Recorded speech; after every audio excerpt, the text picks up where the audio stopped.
चुनावों के बाद शीघ्र होली का त्योहार आया। इस अवसर पर हमारी दलित बस्ती से ब्राह्मणों की एक बार फिर ठन गई। हुआ यह कि हमारी चमरोटी ओढ़ जाता था। यह कार्य होलिका दहन से 1.25 महीना पूर्व बसंत पंचमी के दिन संपन्न होता था। इसके बाद रोज ब्राह्मण इधर उधर पड़ी लकड़ियां तथा झाड़ झखार उठाकर उस गड़े रेड़ के इर्द गिर्द रख देते थे। इस प्रक्रिया से होलिका के दिन जलाने के लिए लकड़ियों का बड़ा ढेर तैयार हो जाता था। किंतु उस होली में होलिका दहन के पूर्व कुछ दलितों की झोपड़ियां उठाकर ब्राह्मणों ने होलिका में डाल दी। एक अंधविश्वास के कारण होलिका में डाल दी गई वस्तु को वापस उठाकर नहीं लाया जा सकता। ब्राह्मणों की इस करतूत से दलित बस्ती में हाहाकार मच गया। इस बार दलितों ने मिलकर तय किया कि वे त्योहार बाद वाली सुबह रात का बचा कुचा खाना ब्राह्मणों के घर मांगने नहीं जाएंगे। स्मरण रहे कि हमारे गांव में यह एक सदियों अपने अपने जमींदारों के घर से बचा हुआ खाना लाती थी, जिस पर घर के बच्चे टूट पड़ते थे। क्योंकि ऐसे भोजन स्वादिष्ट हुआ करते थे। सन 1962 की होली के अवसर पर इस तनातनी के कारण दलित ब्राह्मणों के घर से खाना नहीं लाए। मेरी माँ भी हर त्योहार के बाद सुदेश्वर पांडे के घर से खाना लाती थी, किंतु इस होली में खाना न लाए जाने से दलित बच्चे बहुत निराश हुए थे। संभवतः कुछ निराशा मुझे भी हुई। इस संदर्भ में एक खास बात यह थी कि बसंत पंचमी के दिन होलिका गढ़ते ही भभनोटी तथा चमरोटी दोनों में होली संगीत समारोह शुरू हो जाते थे, जो बड़ी देर रात तक चलते रहते थे।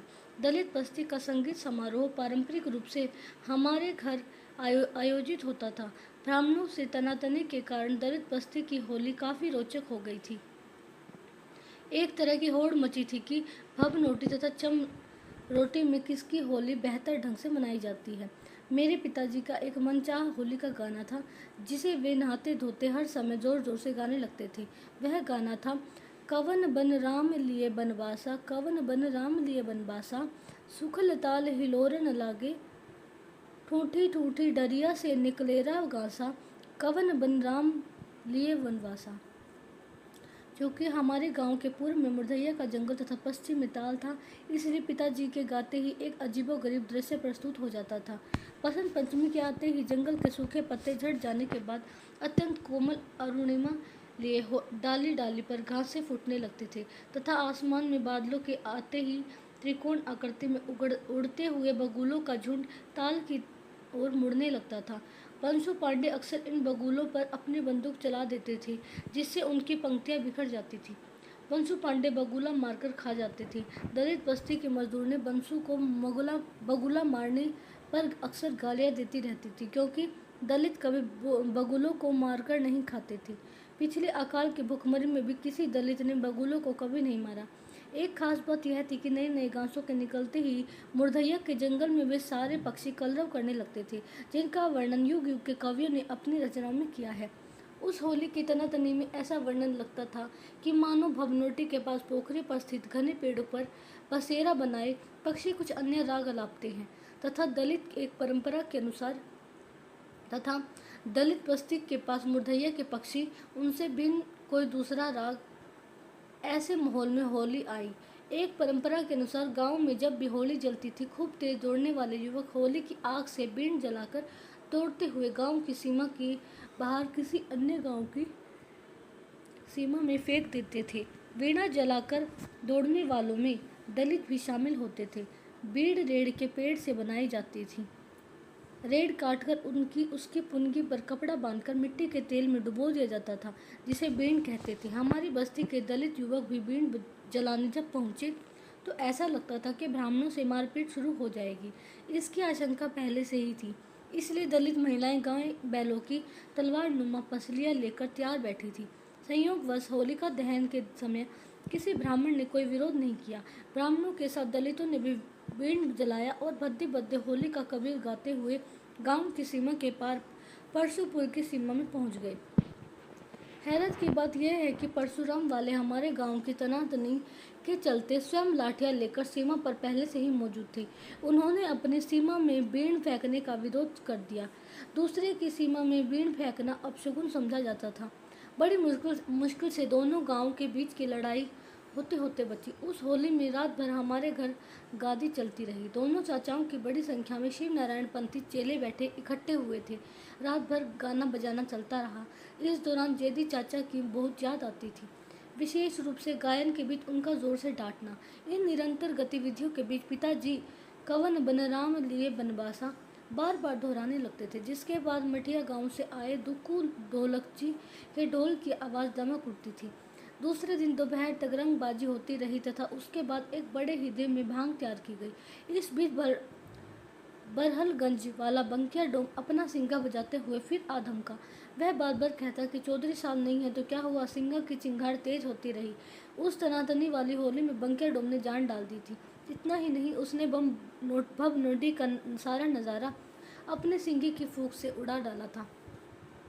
इसी दौरान गांव के जोगी बाबा एक बार फिर अपना चिमटा बजाते हुए हमारे घर के पास नीम के पेड़ के नीचे बम बम बोलते हुए खड़े हो गए। मुन्ना चाचा के मुंह से निकल गया, भांग पीला बाबा।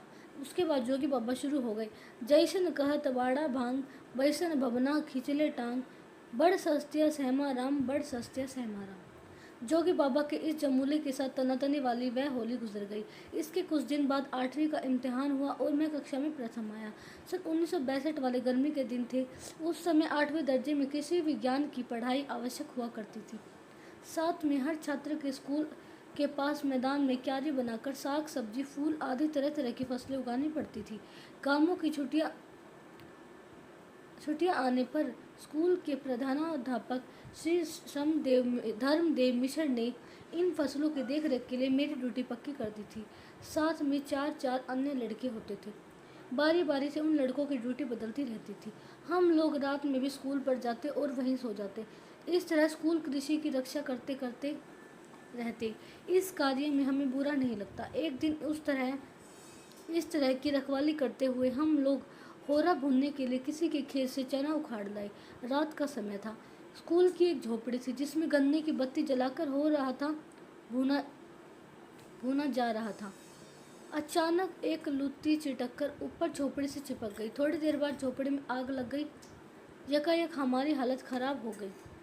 संयोगवश सब्जियों और फूलों की क्यारियों के पास एक गड्ढा था जिसमें पानी भरा हुआ था।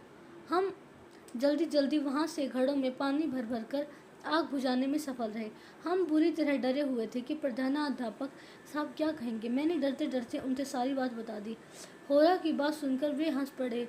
बाद में वे इस होरा का किस्सा स्वयं औरों को सुनाते फिरते रहे। हम लोगों ने गन्ने की नई पत्ती तथा रहटा लाकर बकील की रस्सी से बांधकर झोपड़ी के जले हुए हिस्से को ठीक कर दिया। बकेल प्लाश की जड़ को कहते हैं, जिसे लोहे की निहाई पर रखकर हथौड़े से कुचलकर पिघला कर दिया जाता था। इसके बाद उसका आकार पटुआ जैसा हो जाता था जिससे रस्सी बना दी जाती थी। गांव में अनेक शादियां होने वाली थी। हमारी 2 चचेरी बहनों की भी बारात आने वाली थी। उन दिनों हमारे गांव के ब्राह्मणों की शादियों में एक शास्त्रार्थ की परंपरा थी। शादी के दूसरे दिन बारातियों द्वारा मजलिस सजाई जाती थी। यह कार्य अक्सर दोपहर बाद संपन्न होता था। मजलिस के दौरान घराती बाराती आपस में तरह तरह के सवाल जवाब करते रहते थे। इन सवालों में धार्मिक सवाल ज़्यादातर होते थे। चूँकि 8वां दर्जा पास होते होते मैं गांव में काफ़ी चर्चित हो चुका था, इसलिए दलित बस्ती के लोग कहने लगे कि अब गांव में बारात आने पर ब्राह्मणों की ही तरह दलितों को भी शास्त्रार्थ करना चाहिए। दलित बस्ती में यह एक नई परंपरा स्थापित होने वाली थी, जिसका प्रमुख कारण था उस वर्ष वाली तनावपूर्ण होली। हमारी बस्ती के लोग यह दिखाना चाहते थे कि वे ब्राह्मणों से किसी मायने में कम नहीं हैं। कमरवा कमथरी नामक गांव से हमारे घर बारात आई थी। मेरे गुस्सेल नक्कर चाचा की बेटी किस्मतिया की शादी थी। उन दिनों दलितों के विवाह समारोह के अवसर पर पारबाना, बनेठी, गद्दा, मुकद्दरबाजी, फिरी कलैया तथा कुश्ती आदि जैसी देसी कलाओं का काफ़ी प्रचलन था। विवाह के दूसरे दिन दोपहर को उक्त सारी कलाओं का खूब प्रदर्शन हुआ, जिसमें घराती बाराती सभी शामिल हुए। इन्हें देखने के लिए आसमान के अनेक गांव के सैकड़ों लोग इकट्ठा हुए थे। इसके बाद महफिल सजाई गई, जिसे मजलिस कहा जाता था। वैसे तो फारसी भाषा में मजलिस का मतलब पार्लियामेंट होता था। सच माने तो बारात के साथ तो मजलिस सजाई जाती थी। वह सचमुच ही अपने अर्थ के ही अनुरूप थी। गांव की दलितों की मांग पर मुझे कहा गया कि बारातियों से शास्त्रार्थ करूं। इस तरह की मजलिसों में लोग एक बड़े परात में काजू, किशमिश, गरी, मुनक्का आदि लेकर प्रसाद की तरह उपस्थित लोगों में बांटते थे। साथ में सिगरेट, बीड़ी, पान का भी वितरण होता था। तेज गर्मी के कारण गुलाब जल से भरी पिचकारियां लोगों के चेहरे पर चलाई जाती थी। उन दिनों गांव में बिजली का नामो निशान नहीं था, इसलिए करीब 4 फीट की गोलाई में कपड़े से बना झालर नुमा बेना, जिसे लाठी में पिरोकर एक ताकतवर आदमी दाएं बाएं हिलाता रहता था, तेज हवा का झोंका चल पड़ता था। ये मजलिसें मध्य युग के सुल्तानों के दरबारों जैसी लगती थी। ऐसे ही वातावरण में मुझे गांव वाले उकसाने लगे ताकि शास्त्रार्थ शुरू हो जाए। शर्म के मारे मेरा हाल बेहाल था। नगर चाचा बार बार कहते, पूछ पूछ तो से केहू न जीत पाई। ब्राह्मणों के बारात में पूछे जाने वाले धार्मिक प्रश्नों का मुझे अनुभव था, अतः मैं कांपते कांपते मैंने हिम्मत जुटाई। क्योंकि मैं वर्षों से शाम के समय बस्ती वालों की उपस्थिति में रामचरितमानस का पाठ किया करता था, इसलिए इस ग्रंथ का पूरा वर्तान मेरी जबान पर रहता था।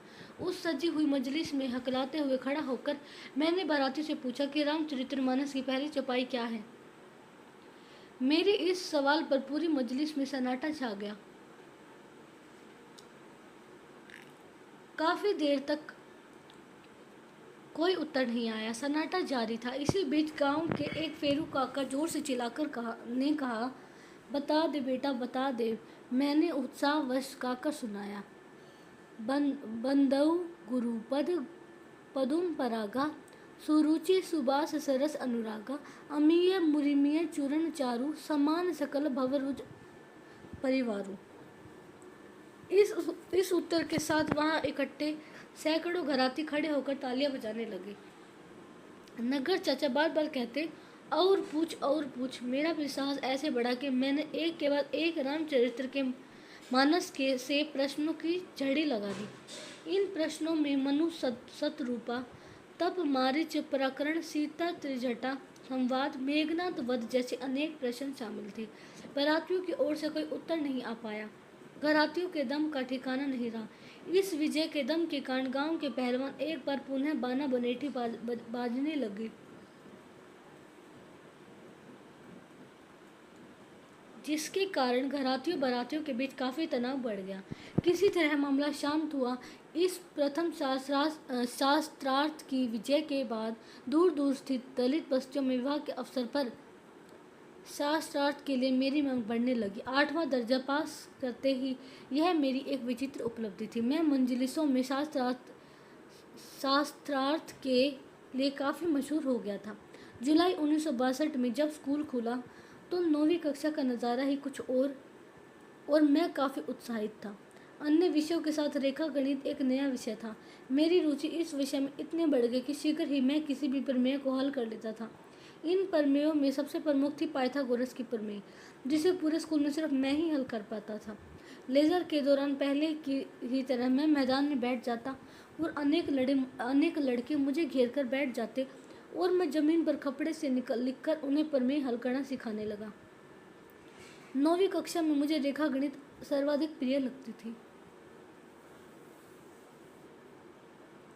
इस बीच न जाने क्यों मेरी कक्षा के कुछ छात्र मुझसे चिढ़ने लगे, जिसमें एक थे हीरालाल। वे लोहार जाति के थे, किंतु अकारण वे मुझे चमरा चमरा कहकर बुलाते तथा बात बात पर गालियां देने लगते थे। हीरालाल की एक विशेषता यह थी कि वे फुटबॉल के बहुत अच्छे खिलाड़ी थे। उनकी इस कला की सभी लोग सराहना करते थे। मैं भी उनका बड़ा प्रशंसक था, किंतु वे मुझे जन्मजात दुश्मन समझने लगे। वे हमेशा कुछ क्षत्रिय छात्रों के साथ रहते और जाति सूचक गालियों का इस्तेमाल करते। इन लोगों के चलते कक्षा में मेरे लिए बैठना मुश्किल हो गया था। इस दौरान 20 अक्टूबर 1962 को भारत चीन युद्ध शुरू हो गया। हमारे स्कूल में अध्यापक रोज युद्ध की बातें करते हुए देश प्रेम से संबंधित किस्से कहानियाँ सुनाते। प्रधानाध्यापक धर्मदेव मिश्र लगभग रोज ही स्कूल में सभा करते और बताते कि युद्ध के लिए हथियार के बदले अमेरिका सोना मांग रहा है। वे सुरक्षा कोष में सोना इकट्ठा करने के लिए प्रेरित करते।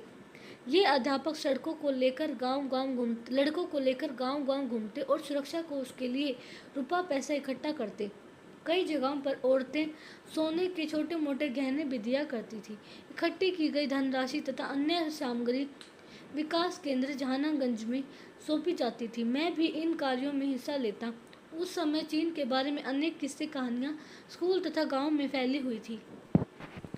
नग्गर चाचा का बेटा कुंदन न जाने कहां से सुनकर आया था। वह कहता था कि चीन में जब लोग 60 साल के बूढ़े हो जाते हैं तो उन्हें सरकार अच्छा खाने की दावत देती है। फिर दावत में आए हजारों बूढ़ों को गोली मार दी जाती है। ऐसी ऐसी कहानियां सुनकर मैं चीन से बहुत घृणा करने लगा था। धर्मदेव मिश्र बताते थे कि चीनी लोग छिपकली, गिरगिट, सांप आदि सब कुछ खाते हैं। ऐसा सुनकर चीन से घृणा और बढ़ जाती। इस तरह हमारे गांव में चीन विरोधी लहर सी व्याप्त हो गई थी। लोग छुन छीन बोलते हुए चीनियों की नकल करके खूब हंसते। मेरे मन में अमेरिका के प्रति भी घृणा का भाव उमड़ता रहता था, क्योंकि हथियार के लिए उसे सोना चाहिए था। यह बात मेरे गले नहीं उतरती थी। उसी समय तत्कालीन मुख्यमंत्री चंद्रभानु गुप्त आए हुए थे। हम अपने सारे अध्यापकों के साथ उस सभा में गए थे। चंद्रभानु गुप्त मंच पर विराजमान थे। हजारों की भीड़ जमा थी। इस बीच मंच पर वहीं पुराने बिरहा उस्ताद जयश्री यादव अपनी मंडली लेकर आ गए। वे खड़े होकर लोहे की करताल बजाते हुए गाने लगे।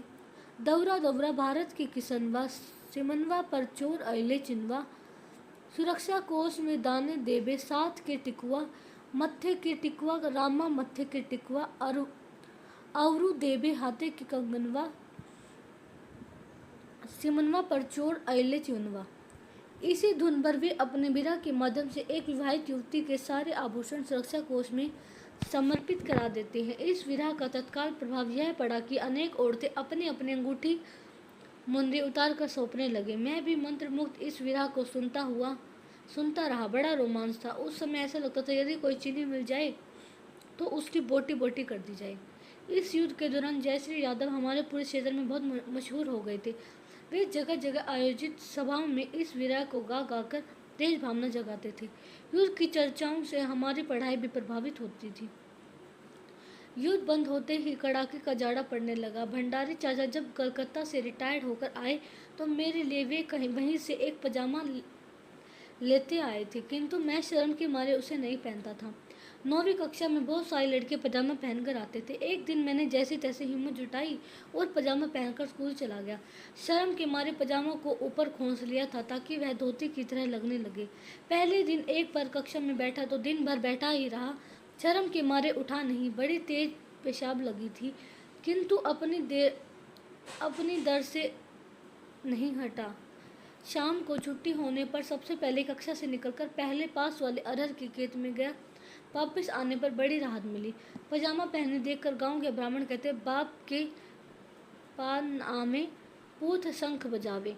जाहिर है मेरे बाप खेत में मजदूरी करते थे, इसलिए उक्त वक्तव्य मुझे बहुत खलता था, किंतु कुछ जवाब नहीं दे पाता था। ब्राह्मण यह भी कहते, अरे ई ता अड़ कुटवा जैसन लगत हो। हमारे गांव के पास वाले गांव भुजई के रहने वाले 2 मुस्लिम भाई थे जो बड़ी संडसी नुमा एक मशीन लेकर गांव-गांव घूमकर बैलों के अंडकोशों को कुचलकर बधिया करते थे। बैलों को बधिया करने का तरीका बड़ा निर्दयी होता था। बैलों को पटक कर 8-10 आदमी बांस की कड़ियों से उसे सुअर की तरह दबाते थे और इस तरह अटकुटवा उसे बधिया कर देते थे। वे भी मेरी तरह पजामा ऊपर खोस उटंग करके आते जाते रहते थे, या यूं कहें कि मैं उनकी तरह पजामा खोस कर चलता था। यही कारण था कि गांव के ब्राह्मण मुझे अड़कुटवा जैसा कहने लगे। धीरे धीरे स्कूल में भी अनेक छात्र मुझे अड़कुटवा कहने लगे। उधर मेरी दलित बस्ती के लोगों ने भी मेरे पजामे के लगभग आधा दर्जन पर्यायवाची शब्द बना डाला, जिसका उल्लेख करना संभवतः भाषा की अवमानना होगी। इस बीच एक दिन मैंने स्कूल के एक बरामदे में खड़ी एक साइकिल के हैंडल को छू दिया। यह साइकिल भुजई गांव के रणबीर सिंह की थी। पूरे स्कूल में वही एक ऐसे व्यक्ति थे जो साइकिल से आते जाते थे। मैंने जो ही साइकिल को छुआ, अचानक पीछे से मेरे सिर पर जोर का तमाचा लगा और मैं गिर गया। उठने से पहले मुझे सुनना पड़ा, चर जामा पहिर के तोहार दिमगवा खराब होइल गए, सरहू कहीं के। ऐसा सुनाने वाला कोई और नहीं बल्कि स्वयं रणबीर सिंह थे, जो मेरे पीछे पीछे आ रहे थे, जिन्हें मैं देख नहीं पाया था। यह घटना मेरे पजामे की प्रकाष्ठा थी, इसने मुझे पिटवा ही दिया। यह पजामा मेरे लिए एक मुसीबत बन गया था। मैं कितना भी ऊपर खोसकर उसे धोती नुमा बनाता, वह उटंकर सही मायने में मुझे अड़कुटवा की श्रेणी में ला देता था। आखिर साला था तो पजामा ही।